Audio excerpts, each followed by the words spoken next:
കേന്ദ്ര അവഗണനയിൽ പ്രതിഷേധിച്ച് ഡൽഹിയിൽ സംഘടിപ്പിക്കുന്ന സമരത്തിലേക്കുള്ള മുഖ്യമന്ത്രിയുടെ ക്ഷണം നിരസിക്കാൻ UDF. പ്രതിപക്ഷ നേതാവും ഉപനേതാവും സർക്കാരിനെ തീരുമാനം അറിയിക്കും. യോജിച്ചുള്ള സമരം വേണ്ടെന്നാണ് കോൺഗ്രസിലും ധാരണ.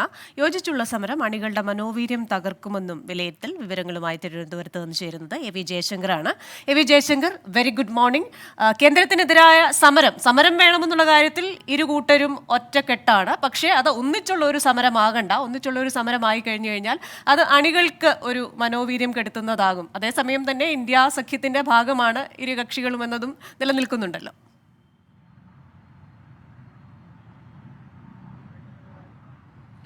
Christina, Smitha, very good morning. എന്തായാലും LDF-ഉമായി ഒരുമിച്ചൊരു സമരത്തിന് ഇല്ല എന്നുള്ള നിലപാടാണ് UDF എത്തിച്ചേർന്നിരിക്കുന്നത്.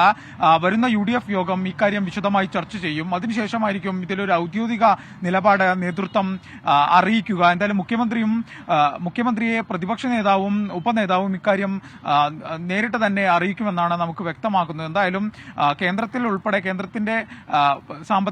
കേന്ദ്രം സംസ്ഥാനത്തെ വലിയ തരത്തിൽ കേന്ദ്രത്തിന്റെ നടപടികൾ പ്രതിസന്ധിയിലാക്കുന്നുണ്ടെന്ന കാര്യം പ്രതിപക്ഷം അംഗീകരിക്കുന്നുണ്ട്. പക്ഷേ കേന്ദ്ര അവഗണന സംസ്ഥാനത്തെ സാമ്പത്തിക പ്രതിസന്ധികളിലെല്ലാം ഒരു ഘടകം മാത്രമാണ്. പല തരത്തിലുള്ള വിഷയങ്ങൾ സംസ്ഥാനത്തിന്റെ പ്രതിസന്ധിക്ക് കാരണമാവുന്നുണ്ട്. സംസ്ഥാനം നടത്തുന്ന നികുതി സമ്പ്രദായം, അത്തരം കാര്യങ്ങൾ, GST ഉൾപ്പെടെയുള്ള വിഷയങ്ങളെല്ലാം തന്നെ ഇതാവുന്നുണ്ട്. കേന്ദ്ര അവഗണന ഒന്ന് മാത്രമാണെന്നാണ് UDF-ന്റെ ഒരു പൊതു നിലപാട്. ഒപ്പം ഈ ഒരു സാഹചര്യത്തിൽ സംസ്ഥാനത്ത് യൂത്ത് കോൺഗ്രസ് നേതാക്കളെ ഉൾപ്പെടെ വലിയ തോതിൽ സർക്കാർ വേട്ടയാടുന്നു. സമരങ്ങൾക്ക് നേരെ വലിയ പോലീസ് അതിക്രമം നടക്കുന്നു. ഈ ഒരു ഘട്ടത്തിൽ ഒരുമിച്ച് കേന്ദ്രത്തിനെതിരെ ഒരു സമരം നടത്താൻ പോയി കഴിഞ്ഞാൽ അത് അണികളിൽ വലിയ തോതിലുള്ള എതിർപ്പിന് അല്ലെങ്കിൽ അവരുടെ മനോവീര്യം തകരുന്നതിന് കാരണമാകുമെന്നാണ് കോൺഗ്രസിന്റെ ഒരു വിലയിരുത്തൽ.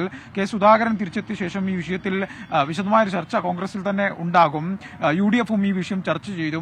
എന്തായാലും നിലവിൽ നേതാക്കൾ തമ്മിൽ അനൗപചാരികമായി എടുത്തിരിക്കുന്ന ഒരു തീരുമാനം ഇത്തരത്തിൽ ഒരുമിച്ചൊരു പ്രക്ഷോഭത്തിന് വേണ്ട. കാരണം ഇന്ത്യ മുന്നണിയുമായും ഒക്കെ ബന്ധപ്പെട്ട് ദേശീയ തലത്തിൽ സഹകരിക്കുന്നുണ്ട്. ഈ സഹകരണം തുടരാം. കേരളത്തിലെ CPM-ഉമായി ഇല്ലെങ്കിൽ LDF-ഉമായി ഒരു തരത്തിലുള്ള സഹകരണവും ആവശ്യമില്ല. അത്തരത്തിൽ സഹകരിക്കാൻ പറ്റിയ ഒരു രാഷ്ട്രീയ സാഹചര്യമല്ല നിലനിൽക്കുന്നതെന്നാണ് UDF-ന്റെ ഉള്ള പൊതു നിലപാട്. എന്തായാലും ഈ വിഷയത്തിൽ ഒരു പരസ്യ പ്രതികരണങ്ങൾക്ക് നേതൃത്വം തയ്യാറായിട്ടില്ല. പക്ഷേ ഒരുമിച്ചൊരു പ്രക്ഷോഭം കേന്ദ്രത്തിനെതിരെ കേരളത്തിൽ വിവരങ്ങളുമായി നമുക്കൊപ്പം ചേർന്നത്. ജയശങ്കർ സൂചിപ്പിച്ചതുപോലെ തന്നെ ഈ രീതിയിൽ സമരം എന്നുള്ളത് പ്രതിഷേധമുണ്ട്.